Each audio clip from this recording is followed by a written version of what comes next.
Are you a high performer because of your habits? Or are you a high performer in spite of your habits?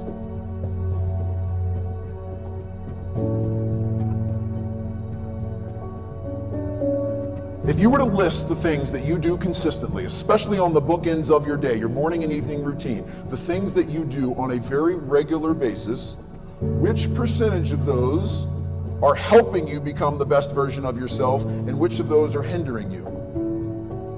Which one of those are moving you in the right direction, and which one of those are dragging you down?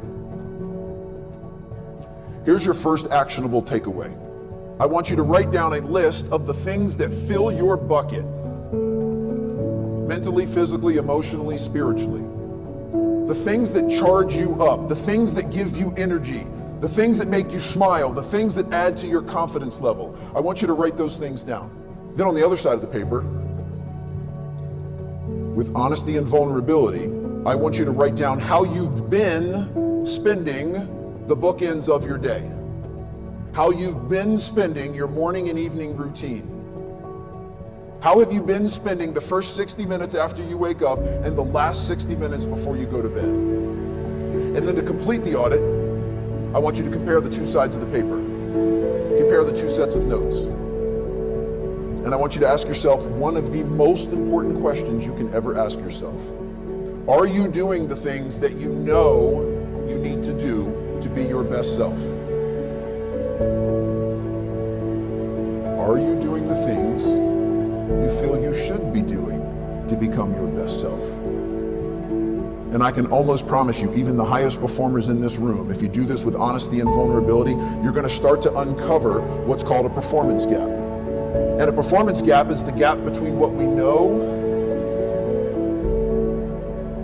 and what we do.